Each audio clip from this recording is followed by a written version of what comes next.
In the election, a candidate should be all about making friends and influencing people. There's no doubt about it. But when it comes to actually building the party, sometimes you have to draw the line, okay? Just like you can use any analogy you want, a sports analogy, a military analogy, whatever the case is. If the Blackhawks, whenever, it looked like it wasn't going good for the Blackhawks, if they all of a sudden started supporting the other team, then they wouldn't be the Stanley Cup champions today, would they? No. Let me just ask a quick question. First of all, how many people here are members of ICRC, for starters? Okay, interesting. How many people here are members of the media? Good for you. You should definitely raise your hand if you're a member of the conservative media, because that is also the media. And a lot of, so I suppose I should have raised my hand. I also write for the Washington Times community section, and I have a production company. I produce TV and radio.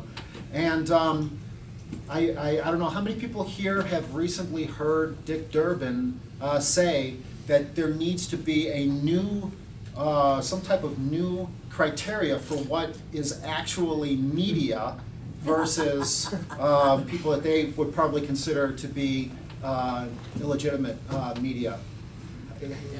Okay, very nice.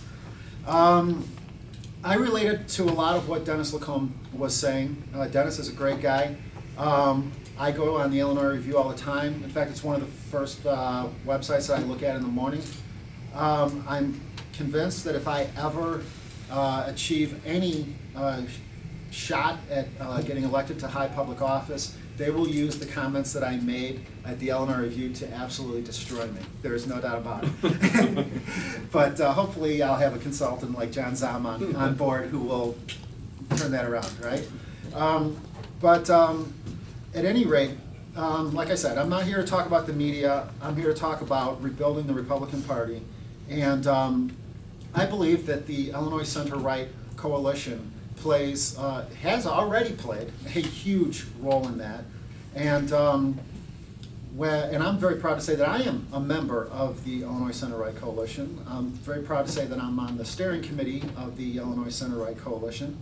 When Phil Collins asked me to join the Illinois Center-Right Coalition, I hesitated a little bit because I'm not much of a joiner, I have to confess. But I know Phil, and I know that Phil is a great guy and a true friend and a true conservative, so I decided to join. I also know the history of the ICRC and the role that it has played historically in the state of Illinois in helping to guide the conservative movement. I know that I announced my campaign for Illinois Comptroller in 2010 at an ICRC meeting. I believed that we could make the ICRC relevant again. I had no idea how relevant the ICRC would turn out to be in 2013. When it became clear to me that Pat Brady, what's the difference? When Pat Brady was no longer working in the interest of the Illinois Republican Party, I suggested to the ICRC group that we pass a resolution calling on Pat Brady to step down. And we were the first ones to pass a resolution calling for his resignation. So I guess that brings me to really the first of the three quick points that I'd like to make about leadership. And normally I ask people to interrupt me while I'm talking so that we can address things one step at a time. But, and you know what, please feel free to do that, even though I only have really three things to say, and then we'll go straight to questions. But feel free to interrupt me at any time. The first lesson of leadership, in my opinion, is to stand up. To literally just stand up for what you believe in. And that means be the first person to stand up, okay? Not the last person to stand up.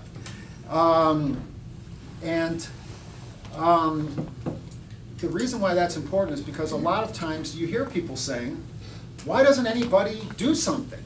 Why doesn't anybody do something? And the reason is because everybody's waiting for the first person to do something. Everybody's waiting for that first person to stand up. If Lech Walesa didn't stand up, in Poland, we would never have had the solidarity movement.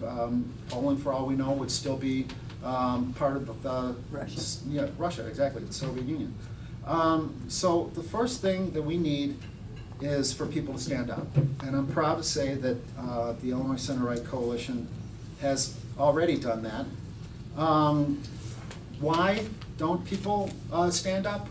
Well, they're afraid, and rightfully so, that they will be attacked.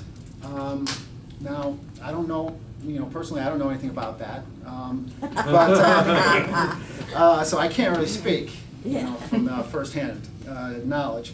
But I can tell you that from what I've observed, usually when the first person stands up, they are attacked. Yes, indeed. I know for a fact that there were members, okay? This is where the making friends and influencing people part of the speech, we'll just suspend that for a moment. There were members of the ICRC that quit ICRC when we passed that resolution, okay? So it's not always popular to stand up for what's right. There were people who threatened ICRC. Jack Roser threatened ICRC when we passed the resolution to call on Pat Brady to step down. But you know what happened after we stood up? After we stood up on a fairly regular basis, I would go to the Illinois Review. I wish that Dennis was here to hear me say that. And I would refresh the screen, and there would be another group calling for Pat Brady to step down. And then there was 2 or 3 GOP organizations a day calling on Pat. I didn't know there were that many, calling on Pat Brady to step down. So the fact of the matter is that the first thing that you have to do is stand up for what you believe. So what do we do now? Is our job over? Yes, we can all go back to sleep for 20 years. No. Actually, our job has just begun because there's a new threat. And there's always going to be a new threat, by the way, okay? No sooner did did Ronald Reagan and Lech Walesa and Margaret Thatcher and Pope John Paul II bring the Soviet Union to its knees, then the United States of America elected Bill Clinton president. If you let your guard down, things can go from bad to worse. All right. There is a new threat on the horizon, and his name is Bruce Rauner. Has anyone heard the name Bruce Rauner? No. Okay. Does anybody know what Bruce Rauner believes in? No. No. Oh, you do? He told you. I hadn't told anybody else. There you go. Bruce Rauner has freely stated that that one of his very, very good friends is Rahm Emanuel. I don't want to take anything for granted. Does everybody here know who Rahm Emanuel is? Does everybody here know that Rahm Emanuel is probably the single most evil person alive today? I hope you do. Does everybody here know that Bruce Rauner made Rahm Emanuel a multimillionaire? Okay? But for Bruce Rauner, Rahm Emanuel would not be a multimillionaire. But for Bruce Rauner, Rahm Emanuel would not be mayor of the city of Chicago today, my city, okay, the city I was born in. But for Bruce Rauner, I wouldn't have to devote the rest of my life to fighting Mayor Rahm Emanuel. Now, why is this important? Because we have to draw the line. We have to hold the line, okay? there are people who are supporting Bruce Rauner. First of all, does anybody in this room support Bruce Rauner? Huh, that's curious. Jack Roser supports Bruce Rauner. Did anybody know that? Yes. Raise your hand if you knew that. Jack, you didn't know that, Lenny? Oh, I knew that. Jack Roser supports Bruce Rauner. How do I know that? Because it says on Bruce Rauner's website that Jack Roser is on Bruce Rauner's exploratory committee. Okay?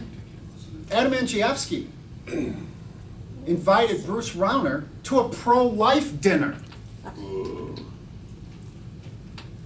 How would you like it if I stepped out into this audience right now and spat in your eye? Would you like that? No. I hope not. That's how I felt when I heard that Adam Andrzejewski, who I hadn't even heard of, and before he came up to me in 2010 and said, "Hi, I'm Adam Andrzejewski, and I want to be your governor," invited Bruce Rauner to a pro-life dinner. Okay, so this brings me, I guess, to my second point. In leadership, choose a side. Choose a side. Choose a side, okay? Don't play both sides. Okay, we only have one flag back there, okay? If we had two flags on that table, I would be very upset, all right? And sometimes, when you choose a side, you make enemies. All right, I get it. I understand that. Sometimes if you choose a side, you lose something, maybe financial. And I get that too. These are tough financial times. I know a lot of good conservatives who are struggling financially, okay? Yeah, but I understand that I'm a businessman. I have to make money too. I own my own business. But I will choose principle over, I will choose principle over money. I will not sell out my principles for money, okay? Can we agree on that? Mm-hmm. Anyway, so that, let's see, what else do I got for you here? What other feel-good ideas do I have to share with you here today? Let me just close out with my third point, okay? And it seems pretty obvious to me, but at this point, I'm not going to take anything for granted. Respect yourselves, okay? Respect yourselves. Respect your values. And when some stranger, when some complete stranger walks up to you and says, "I am a conservative activist, and I want to be your conservative candidate for U.S. Senate or governor or some other such thing," make them prove it. Make them prove it to you before you say, "Oh, great, I've been waiting for you my whole life." No. I've experienced this firsthand. When I ran in 2012 to be chairman of the Chicago Republican Party, one of my opponent's family gave $10,000 to Rahm Emanuel, okay? Did I mention how I feel about Rahm Emanuel? Okay. Now, I'm sorry, I don't see how anyone could possibly support someone who wants to be chairman of the Chicago Republican Party or a committeeman of the Illinois Chicago Republican Party who gives money, whose family gives money to Rahm Emanuel. Jack Roser supported that candidate. And there were others as well. I want my country back, and I'm going to fight to get my country back. I'm going to fight to get my freedom back. I'd like you to join me, if you would. You can find out how you can do that at williamjkelly.org, a brand new website. And I'd like to just maybe end on a thought that I had this morning. If you one day find yourself in a country where your dreams are no longer possible, okay? Does anyone remember what their dreams were? Can you even remember at this point?